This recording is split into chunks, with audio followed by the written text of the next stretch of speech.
Hello मेरे प्यारे बच्चों, हम लोग क्वेश्चन सॉल्व करने जा रहे हैं। यहाँ पर क्वेश्चन नंबर 6.18।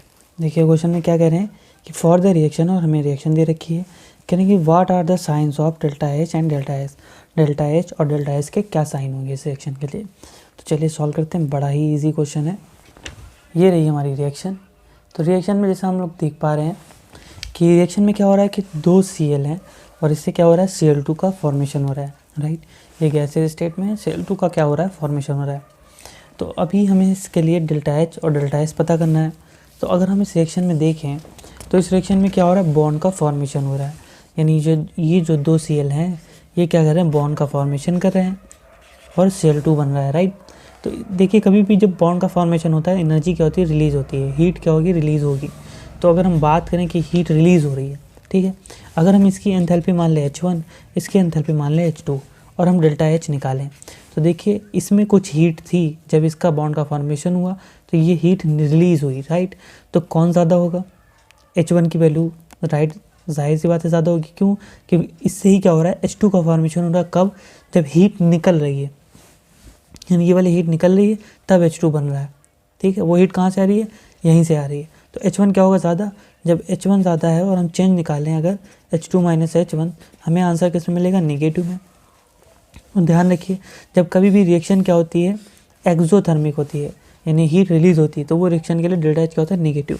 यानी इस रिएक्शन के लिए डेल्टा एच क्या होगा, नेगेटिव होगा। क्यों, since in this reaction there is the formation of bond, hence energy और heat will be released, so the delta H will be negative, right.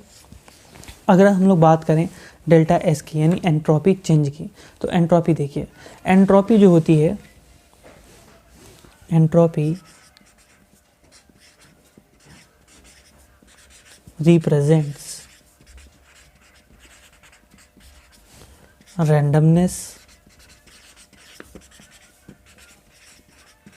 और disorderness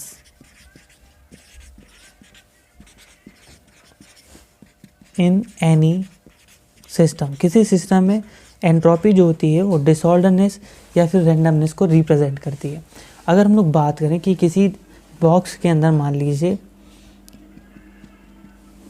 कोई ये क्या है, पार्टिकल है। ये कितने हो गए, 5 हो गए, 1 2 3 4 एंड 5, ठीक है। और किसी बॉक्स के अंदर सिर्फ मान लीजिए 1 पार्टिकल है, तो किस में ज़्यादा रैंडमनेस होगी, मतलब मॉलिक्यूल जो है वो किस में इधर उधर ज़्यादा भाग रहे होंगे, किस में डिसऑर्डरनेस ज़्यादा होगी। जाहिर सी बात है इस बॉक्स में ही ज़्यादा होगी, इसमें क्या होंगे, ऑर्डर मैनर में होंगे। मान लीजिए इसके अंदर 2 हैं, अभी भी किसके अंदर ज़्यादा होगी, इसके अंदर, क्योंकि इसके अंदर पार्टिकल क्या है, ज़्यादा पार्टिकल ज़्यादा इधर उधर मूव करेंगे, ज़्यादा क्या होगी, डिसऑर्डरनेस होगी, राइट। जितनी ज़्यादा डिसऑर्डरनेस या कह लें जितने ज़्यादा गैसियस पार्टिकल्स होते हैं, क्योंकि गैसियस पार्टिकल ही इधर उधर क्या करते रहते हैं, मूव करते रहते हैं, उतनी ज़्यादा क्या होगी, रैंडमनेस होगी या डिसऑर्डरनेस होगी।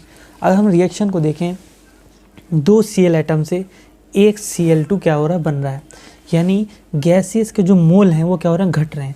2 गैसियस मोल से 1 मोल हो रहा है। यानी यहाँ पे एंट्रोपी क्या हो रही है, डिसऑर्डरनेस क्या हो रहा है, डिक्रीज हो रहा है, घट रहा है। तो एंट्रोपी चेंज भी क्या होगी, घटेगी। यानी in this reaction delta S will also be negative. क्यों, since in this reaction the number of gaseous moles are decreasing, so the delta disorderness will be decreased and delta H will be negative, right।